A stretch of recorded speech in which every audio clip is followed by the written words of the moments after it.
السلام عليكم ورحمة الله وبركاته. أعزائي المشاهدين في كل مكان، أهلا وسهلا بكم. إن شاء الله النادي الأهلي النهاردي هيلعب المباراة النهائية مع الوداد بالزي الرسمي، اللون الأحمر، الشراب الأحمر، والوداد هيلعب باللون الأبيض. إن شاء الله النادي الأهلي يفوز ويحقق اللقب رقم 11 في تاريخه.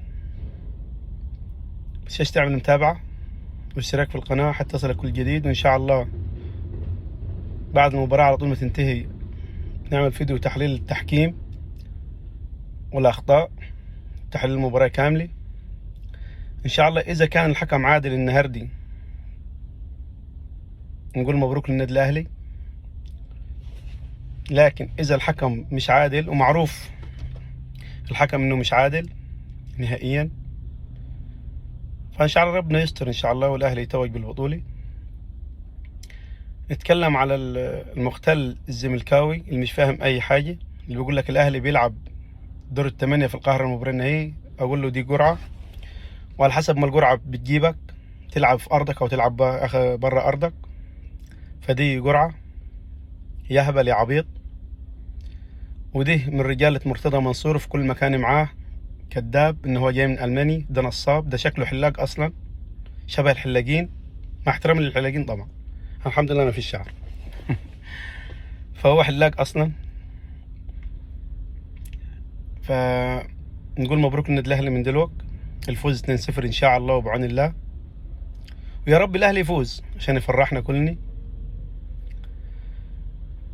طبعا الاتحاد المصري في الحركة بتاعت فعل قوم لوط أو فعل فاضح دونجا وزيزو، لو الحركة دي اتعملت في النادي الأهلي كان اللاعبين اتشطبوا نهائيا.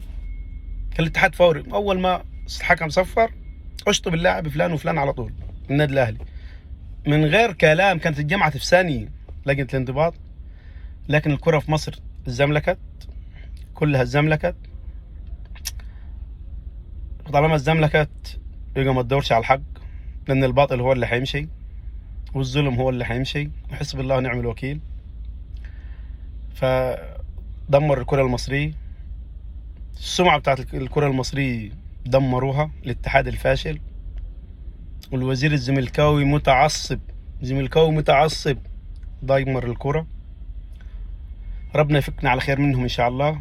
النهاية قربت، نهاية الدوري الممتاز، الدوري أبطال أفريقيا والدوري الممتاز برضك نهايته قربت، وإن شاء الله النادي الأهلي برضك هو البطل بالدوري ويفوز إن شاء الله.